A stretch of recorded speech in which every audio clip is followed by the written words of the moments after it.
संत शिरोमणि आचार्य भगवान गुरुदेव श्री विद्यासागर जी महाराज की।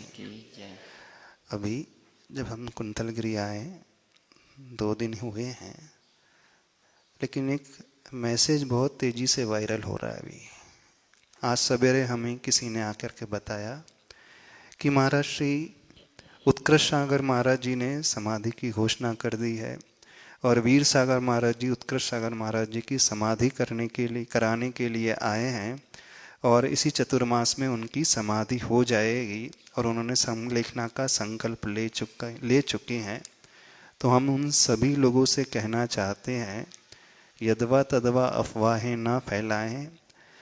जिस दिन आगवानी हुई थी उस दिन हमने प्रवचन में कहा था, उत्कृष्ट सागर मुनि महाराज जी ने प्रवचन में भी कहा था, भावना उन्होंने व्यक्त की थी कि ये कुंतलगिरी सिद्ध क्षेत्र है, आचार्य प्रवर शांति सागर महाराज जी की सिद्ध स्थली है। तो उन्होंने ये व्यक्त की थी भावना कि हम भी यहाँ समाधि की तैयारी करना चाहते हैं। इस भावना को लेकर के यहाँ पर हम आए हैं।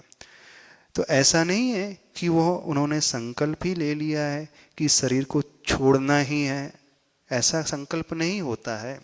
उनका संकल्प है, और जैसे आचार्य भगवान के संकेत और निर्देश हैं, शरीर की स्थिति को देखते हुए, शरीर की शक्ति क्षमता को देखते हुए, जंघा के बल को देखते हुए, जैसा जैसा जितना जितना शरीर डिमांड करेगा उसके अनुरूप उसे आहार पानी दिया जाएगा। और जब लगने लगेगा कि शरीर में शक्ति क्षीण होते चले जा रही है और वह इस योग्य कार्य नहीं कर रहा है, तो फिर समाधि की ओर उस भावना को बलवती किया जाएगा। यानी यहाँ पर प्रयास अभ्यास किया जा रहा है, न कि संकल्प ग्रहण कर लिया गया है।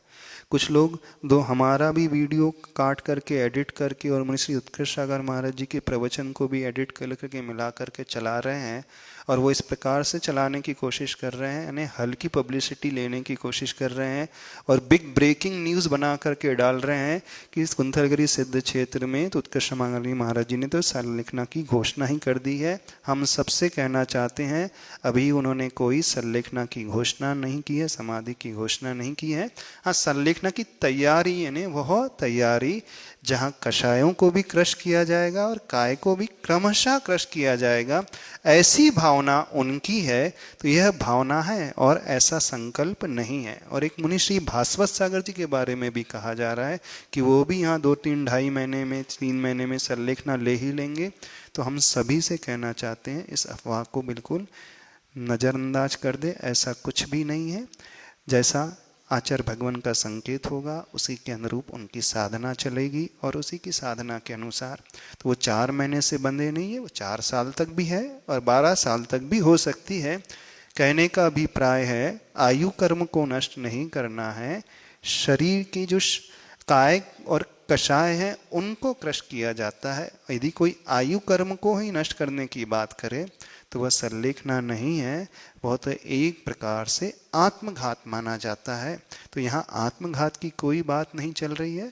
शरीर को देखते हुए, उसकी स्थिति को देखते हुए, शक्ति आदि को देखते हुए एक अभ्यास किया जा रहा है। और साधु तो हमेशा सतर्क रहता ही है संलेखना लेने के लिए, और क्योंकि उम्र उनकी 85 हो चुकी है तो उनकी भावना है, उस प्रकार की भावना का निवेदन उन्होंने किया था, न कि ये भावना का कि इस 2.5 महीने में 3 महीने में हम शरीर छोड़ देंगे। तो इन गलत अफवाहों को बिल्कुल ध्यान न दे।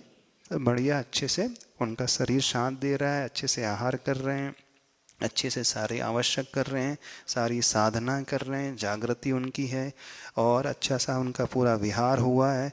इस उम्र में इतना लंबा विहार कर रहे हैं, इसका अर्थ है भी शरीर में बहुत शक्ति है। और शरीर में शक्ति है तो जब तक कर्मों की निर्जरा हो सकती है, वैसे ही साधना मुनि धर्म की हमेशा चलती रहेगी ना। जितनी आयु है उतनी आयु तक चलती रहेगी, फिर जैसा समय होगा उसके अनुसार आगे का कार्य होगा।